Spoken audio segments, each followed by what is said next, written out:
Welcome to the audiobook collection of Wisteria Tales, chapters 1 through 4. Each chapter was based on a prompt offered by Twitter users @Zemu, @Ekmir, @Gareth Hines, and @Eric Newdom. Join us for more at wisteria.ai and tweet at us at wisteria_tales for what you want to have happen next. Wisteria Tales, Chapter 1. The house burns, its firelight reflected in the hoofprints that surround your father's body. He had done everything he could to stop them from taking Ryland away, while you, meanwhile, hid in the goat pen, clutching your fingers over your mouth and holding back screams as the red-armored captain ran her spear through father's belly and into the mud.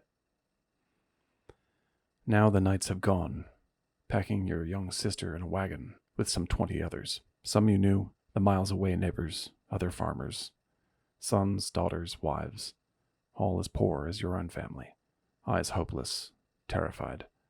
And as the wagon disappeared down the Langdon road, you could see Rhineland among them, searching the hills for you, for the sister she thought would protect her. But it is you who brought this down upon them, you know it. If it had not been for that golden mask, none of this would have happened. Why didn't you leave it buried? Why bring it home? Father said such things were magic, ill omens. But all you could see in its shimmering surface was the spark of adventure you had craved for so long. You kneel at Father's side, tears burning at the corners of your eyes, and watch the embers of your own childhood ride a column of black smoke into the darkening sky. Chapter 2. The bite of the wind, sudden and cold, brings you back to the moment. Your skin is wet, your skirts muddy. It must have rained. Yes, now you remember. The stars winked out as a curtain of clouds drew over them. It rained and you did nothing about it, as all feeling seemed to bleed out from your heart. You have no idea how long you have been sitting, numb, at the cliffside. Hours at least, judging from the gray slash of dawn over the sea. Morning comes late this time of year.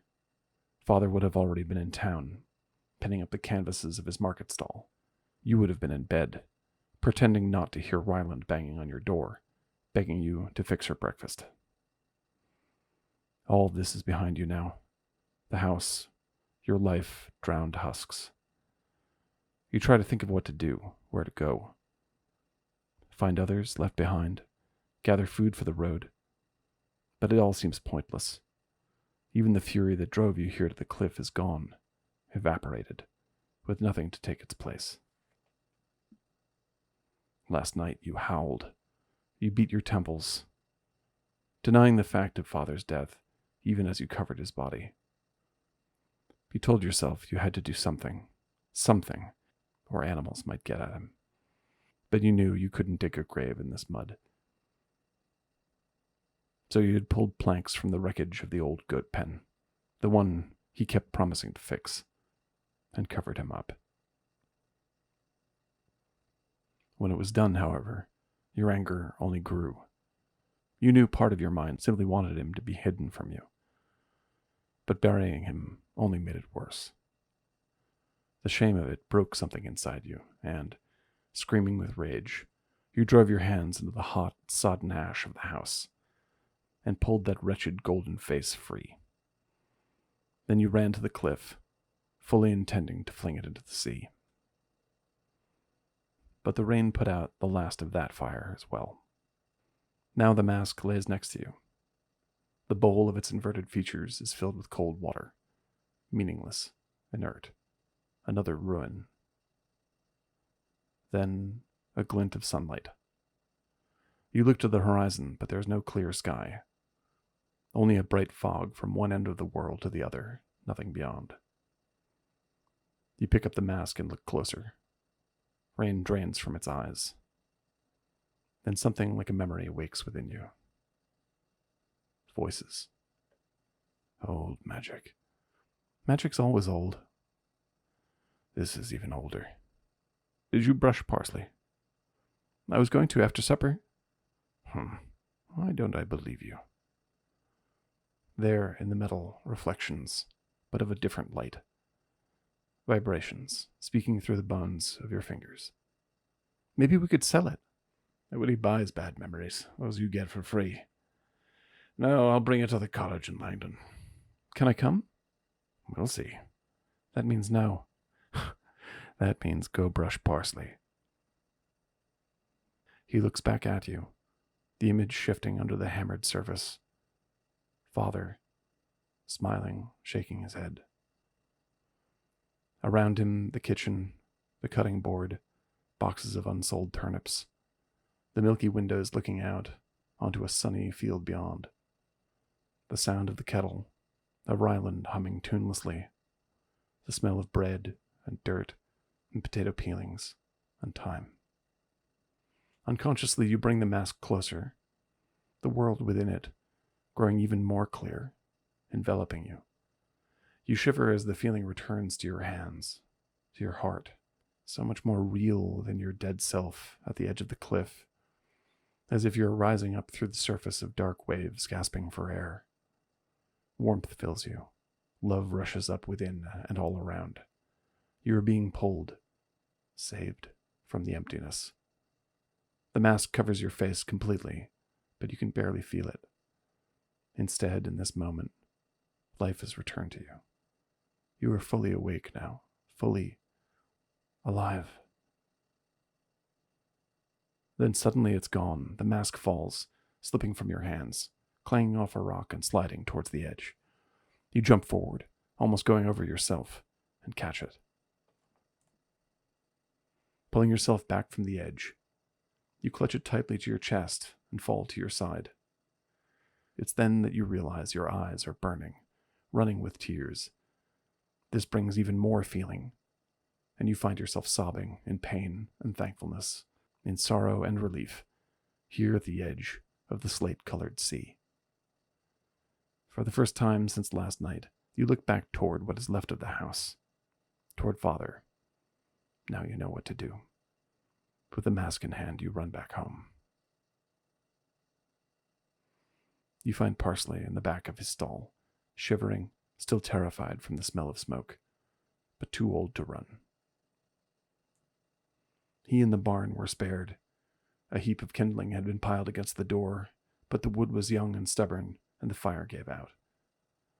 But as he sees Father approach, slowly, he becomes himself once again. Chapter 3. You want to scream. The rage tears away within you, but you must keep pretending, keep up the performance.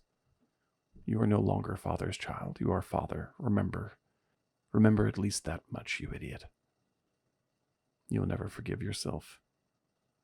You thought you had time, burning hours at Father's grave like a fool when your sister was being carried away across the sea, dawdling as you always do.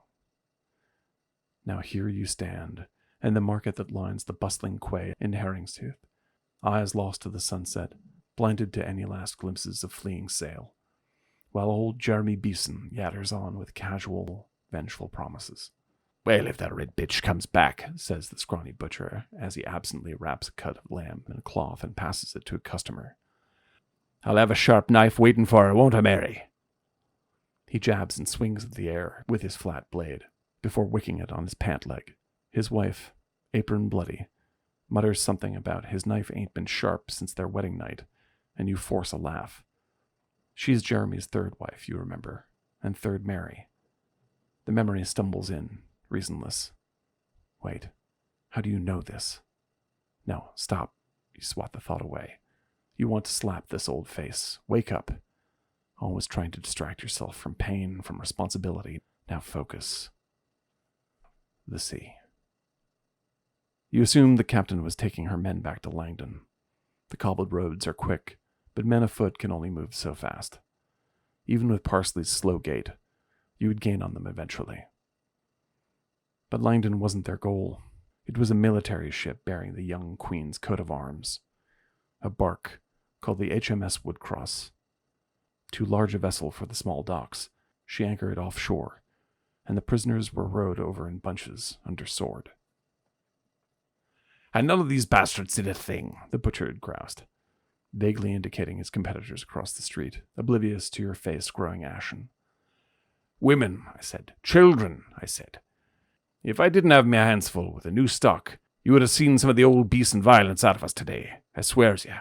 Which reminds me, you think you might run me 12 head of kids in a fortnight?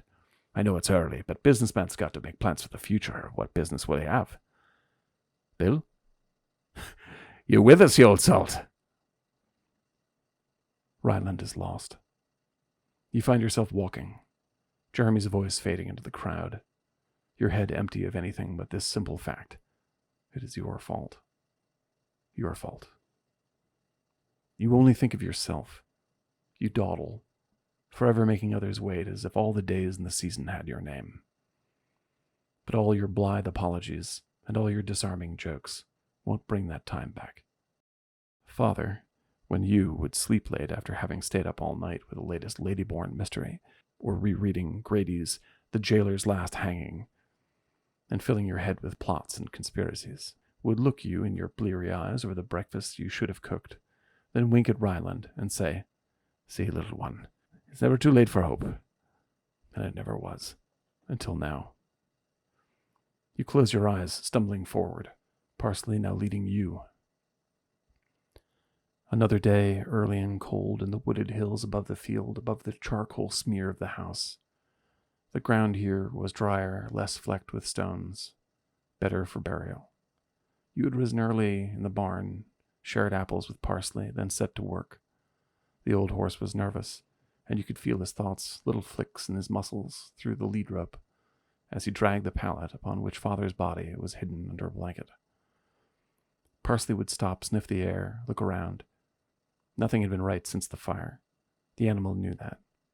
Where was the little girl? Where was the young woman who gave him sugar cubes and brushed him? Sometimes, that is, whenever she remembered. But you would pat his side, and he would forget, walking on. Then you dug. Hours later, you were almost done. What would Father have thought if he were to see this?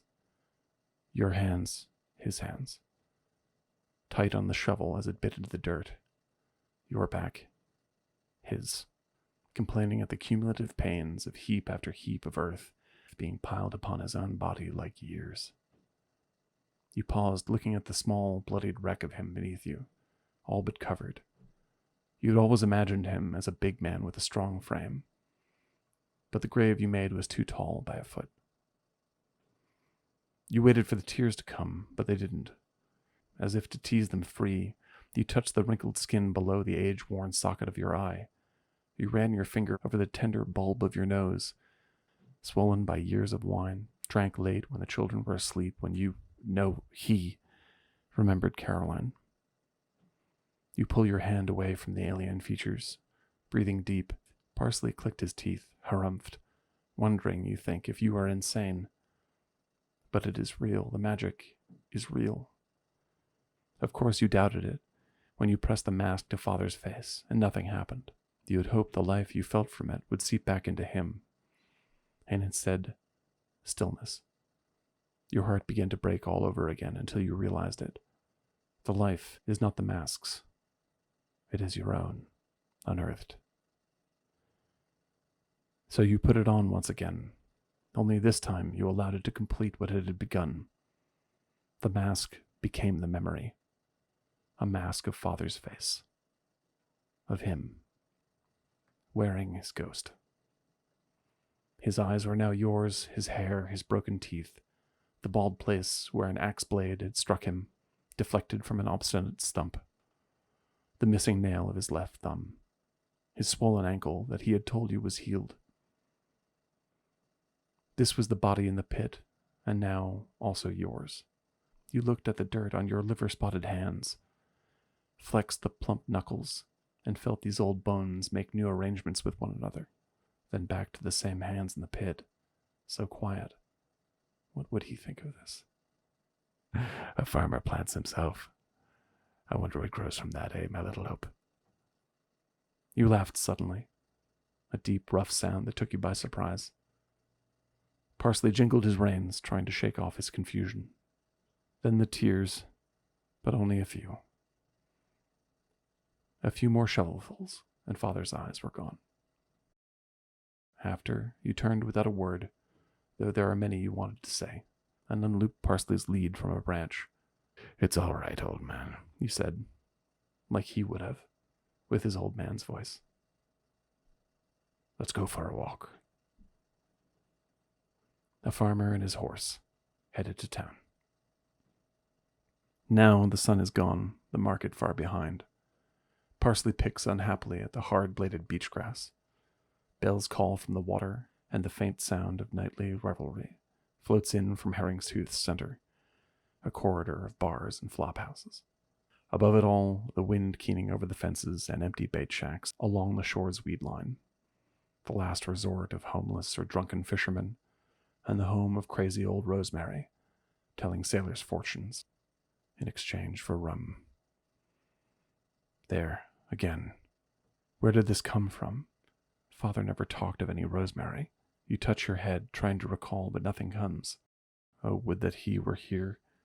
He would know what it meant, know what to do. Chapter 4.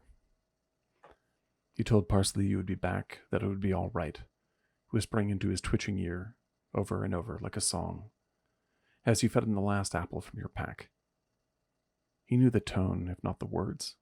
It wasn't something Father would say, and Father would have fed him left-handed. But still the horse clumsily pressed his head against your neck. "It'll be all right, old man," you said one last time, tethering him to the fence post loosely, in case it wasn't going to be. And now, having already made your way far down this ragged, windy shore, stumbling in the darkness among broken traps and shredded nets, with wind-borne sand biting at your face and fingers, you realize too late that you brought no rum. But you look to the dead bulk of the shack and you know, somehow, that she has seen you. A sharp movement somewhere within, a silhouette shifting in a shattered window. And part of you knows that to turn back now would only be worse. Don't be scared. You were never one to believe in ghosts, little Hope. You half speak the words just to hear his voice. Yeah, look who I'm talking to. The waves thunder into the twisted spine of wood and stone that extends into the dark bay from the base of the old building, thick pilings driving up from the water in all directions, rooster tails of spray exploding into the night, landing on the shingled roof as you approach, and leaving shreds of brittle, gray foam to heap against the doorway with knuckled black ropes of seaweed. The smell, the rot, hits in gusts from every crashing wave. And you feel the sand damp beneath your boots. The tide is coming in. Your stomach tightens. You force yourself forward. What am I doing? What am I doing? What? You are reaching for the door when you hear her voice, scraping and merry. "A lad from out the islands, as pious as a priest, thought to save his virtue till his wedding day's feast. But on a schooner to the mainland he met a gal from Deal, and at the captain's table they had an early meal. Sail with your devils, or sail with your kin, sooner or later you'll fall in." Iron-throated laughter followed by deep coughing and cursing, a loud gathering of phlegm, and a convulsive spit. Your fingers are frozen on the door's brass handle when suddenly it swings wide, shrieking and cracking at the hinges. It's all you can do to hold your ground, nerves braced for anything. A crab-bodied monster, the ghoulish form of a long-dead harpooner with an anchor for an arm. But instead, she's so small, a child in widow's clothing. In one hand she holds a thin, curved blade flecked with rust. In the other, the stone-like shell of an oyster. "Ah, Billy, it's been a league of years, hasn't it?" You don't know what to say. She looks at you, something happening to her face. Is she smiling? "Billy?" "Rose, Rose," you repeat. I'm sorry, I forgot the rum." You hold your breath, still waiting for the knife. Her eyes look you over. Judgment is past, then forgotten. "Well, you're a bastard, but never a surprise." She waves you inside with her twig-like arm. "We'll have to make do with port, but it's Irish, So watch your pores, or I'll be pulling you out of the surf come morning. You hesitate, trying to clear your head, but she pulls at your sleeve. Come, in with you and out with your troubles. You step inside. The room is large and warm. The walls are wreathed in ancient nets, some so softened by time that they might be mistaken for knit scarves. Gentle orange light from a pig-bellied stove spills over countless small towers of damp, fattened books. One large volume, illuminated with spiraling loops of marginalia, is open on a short table. Beside it, a seeping bucket filled with seawater and unsuspecting oysters. All around, pens and inkpots, folios bound in twine, maps, tools, little machines. I don't understand, you think. Then it comes to you, unfolding in your mind. You know this place. You are a little boy. You are afraid of this woman. She is old even then, when your father takes you here.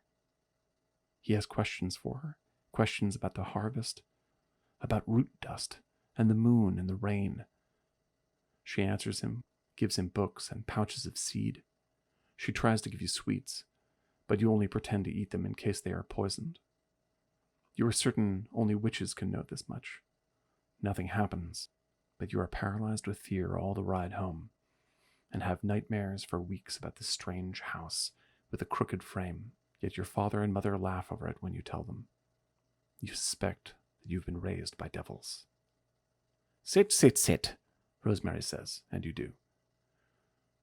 Thoughts are racing in your mind, and she sees it on your face. You look at her flinty, small eyes, and for the first time, you see the kindness there, the worry. You find yourself shaking, filled with questions. She takes the bottle from beside the bench and fills a glass for you. Now, it's nice to see you, love, but I know when someone has a story they need to tell. So drink up and tell it. This has been Wisteria Tales at www.wisteria.ai. Follow us at wisteria_tales on Twitter.